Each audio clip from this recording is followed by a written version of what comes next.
could be Vladimir Putin pushes him so far that even Trump realizes he's being played. But I see no possibility that somehow he'll begin thinking of the world in strategic terms. I just think it's alien to his approach, and he can receive good advice, but it doesn't take. Russia is in a much more advantageous position, both in Ukraine and on the world stage, than it was at the start of Donald Trump's second term. And he doesn't seem to view Putin as a threat to American interests. Is he right? No, he's not right, but he sees Putin as a friend of his. In Trump's mind, if he has good relations with the head of a foreign government, then the U.S. has good state-to-state relations with that government. So that's not how Putin sees Trump. I think he sees Trump as an easy mark, which he's demonstrated since the inauguration. But that's a real part of the problem in getting Trump to understand the strategic issues involved with Russia's invasion. That's not the way he thinks. He thinks Putin's his friend, and it's about as simple as that. The Trump administration appears to be shifting focus to China and letting Europe deal with Russia. But can this approach work given how closely Beijing and Moscow are aligned?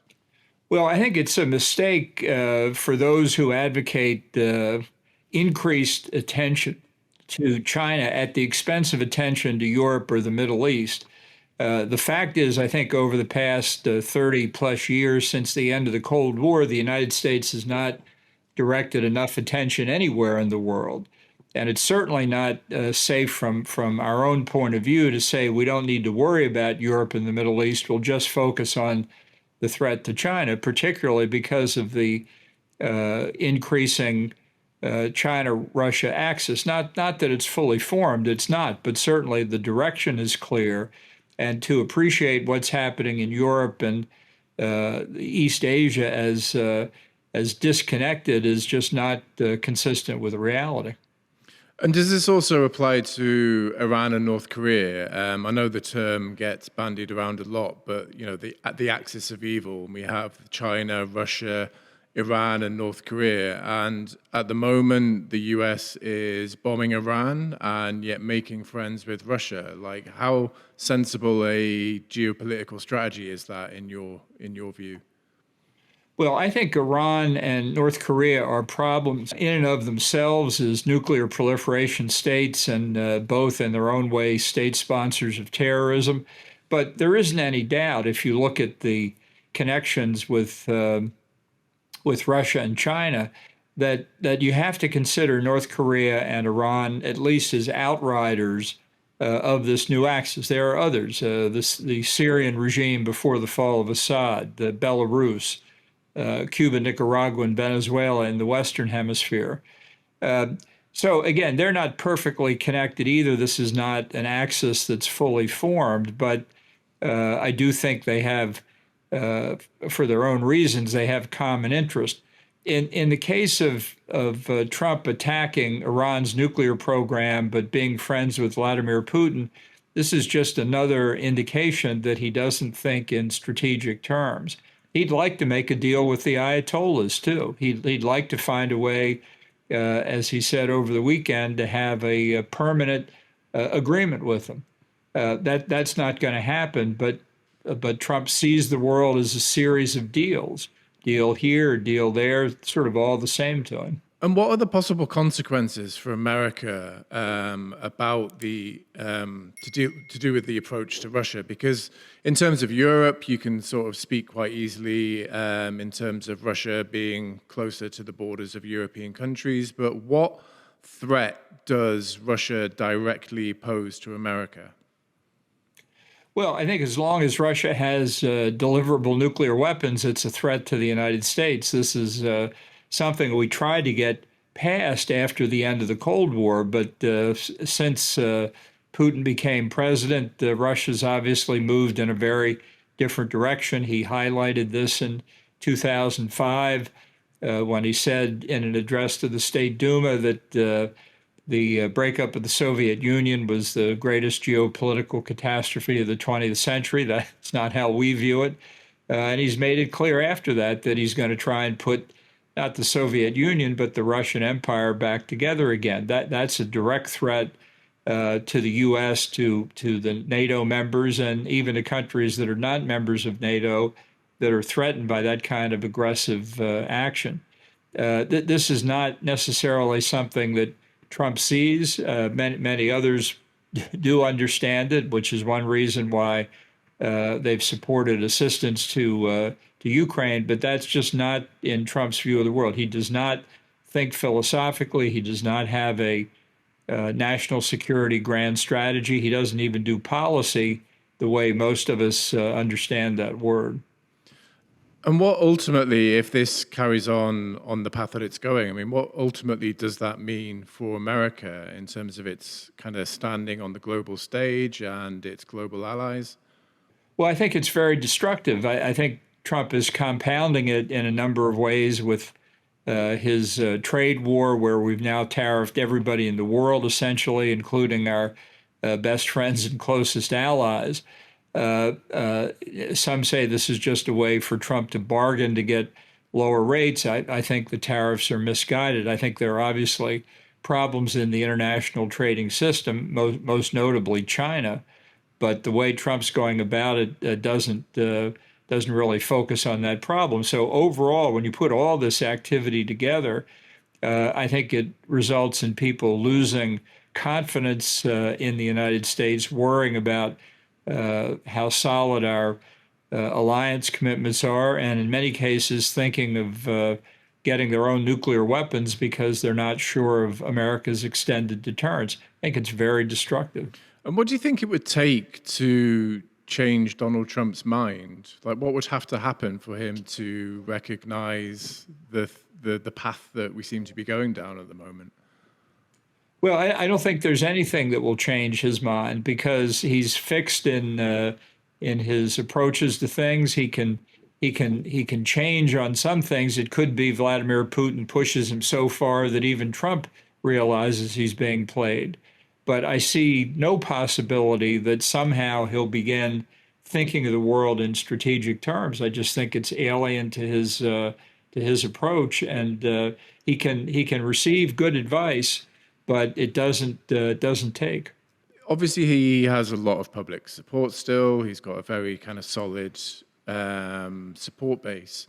What kind of things do you think that they might experience as a result of the US foreign policy that might, get them to sort of change their mind about Donald Trump? Well, I think, unfortunately, it would take something pretty dramatic. It could be that if some measure of the tariffs, as we see them, do go into effect, and there's economic harm that results from it, which I think is highly likely, that could wake people up at least to the tariff policy. That's a hidden tax on American consumers. It's not being paid by the foreigners, as Trump repeatedly insists. Now, there's nothing like feeling economic pain to cause voters to change their minds. And I think for a substantial number of Trump's supporters who are lower middle class, working class, whatever you want to call them, who have shifted over from the Democratic Party, which insists apparently it doesn't want to be the party of the working class anymore, which we're happy to accept in the Republican Party. But people in financial circumstances that are not easy will feel the cost of these tariffs, unfortunately, more heavily than others, and that could cause a real loss to Trump's base. Your support is central to help us keeping the world informed about what's at stake in Ukraine. Consider becoming a member to help the Kyiv Independent provide locally produced journalism from Ukraine to the world. And you mentioned the Republican Party there. Do you see any signs of any sort of pushback against Trump's foreign policy, or is it still quite united and just seems to be happy to follow him along on everything at the moment? Well, I think in the Republican Party in Congress and certainly around the country, I think it remains largely the party of Ronald Reagan's foreign policy of peace through strength, as Reagan understood it, not as Trump, who has appropriated that slogan uses it, but the way Reagan understood it.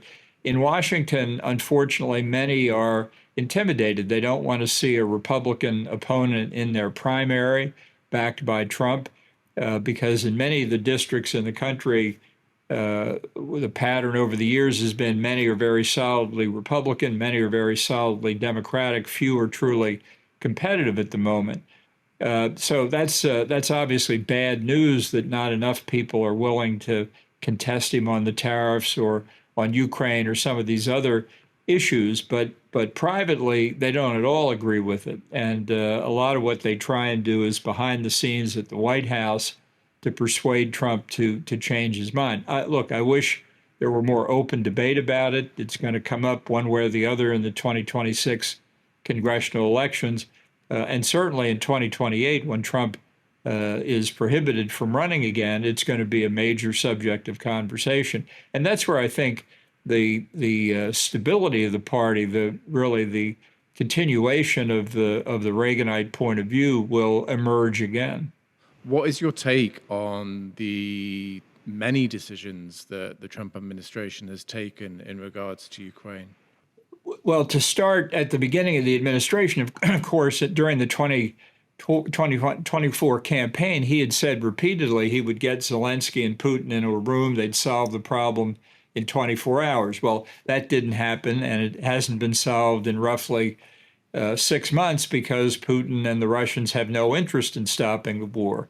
For whatever reasons, they believe that they're still prevailing, that they're likely to have significant gains despite the terrible costs.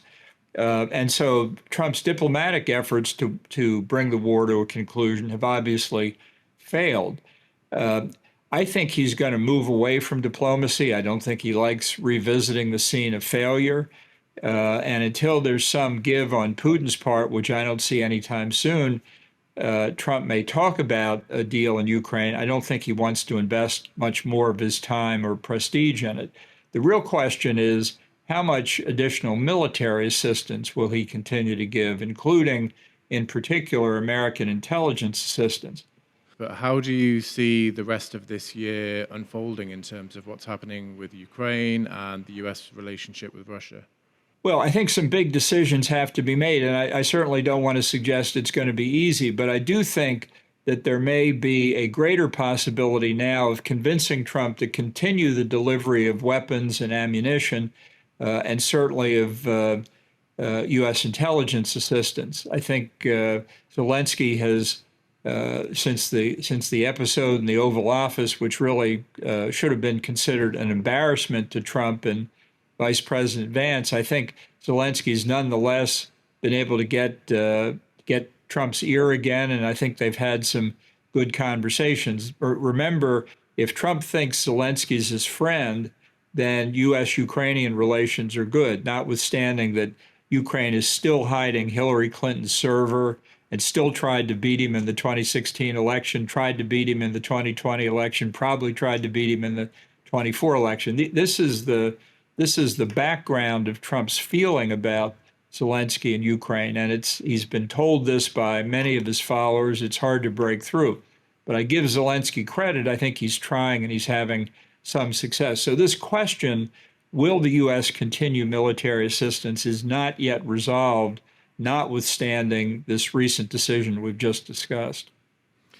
In terms of the lengths that Zelensky's had to go to get Trump back on side, and then at the NATO summit last week, we saw NATO leaders and European leaders basically fawning over Trump. You've been in this business for a long time now. Is this unprecedented in terms of a US leader who needs to be flattered to do the right thing? Absolutely. That's one of the reasons I consider Trump an aberration in American politics. It's just unlike anything else we've seen. Every politician likes to be patted on the back. There's no doubt about that. But since for Trump, it's not about strategy or philosophy, it's about personal relations, how he feels. It just means much more to him than it does even to a normal politician, since he has no real policy objectives other than enhancing his own reputation. Do you think he even realizes that there are lives at stake here? Well, I think certainly in some sense he does, but that's just not his calculus either. He said, the war in Ukraine is senseless, and that there's so much killing. Well, I don't think it's senseless to the Ukrainians. I think they're fighting for their freedom and independence, and they're willing to pay the cost. On the other side, Putin thinks he's fighting for the Russian Empire, and I don't know about the Russian people, but Putin's willing to pay the cost on their side. So for very different reasons, some justified, the others not justified, it's not senseless in any case. And Trump just doesn't understand that, which is one reason I think he was unable to broker any kind of diplomatic resolution. He doesn't understand what motivates the people on the Ukrainian side or the Russian side. He only understands how Donald Trump would look at it, which is, this is not flattering to me. The idea of taking up arms and defending your freedom is about as Republican as it gets traditionally. Like, why do you think that it is so hard to get that message across, that that's what Ukraine is doing to people in America these days? Well, I think in the case of Trump, it's because he's not a Republican. He's not a conservative. He's not a liberal or a Democrat either. He's just Donald Trump. And I think one reason that perhaps more broadly in the United States, people are not as supportive of Ukraine as you might expect, is that really since the end of the Cold War, we have not had enough American politicians who are able to explain that the threats that the United States faces in the world require responses, and that we have to assume certain burdens, not as an act of charity, not because we're nice people, although we are, but because it's in our interest to do that. You'll recall at the end of the Cold War, some people were saying we had reached the end of history, that there were no more problems, that globalization would solve everything, that it was the economy stupid, and that with the Cold War gone, political threats were gone too. It wasn't true. But we lived in this bubble even after 9/11 and didn't have, whether Republican or Democratic, didn't have political leaders who could make the case to the American people that their own security required sacrifices. Hopefully, as Trump's career begins to end, we'll see some leaders emerge. I certainly hope so. Thanks for watching. If you would like to see more interviews like that with people like Ambassador John Bolton, then please do consider supporting our work, and you can do that at kyivindependent.com/membership.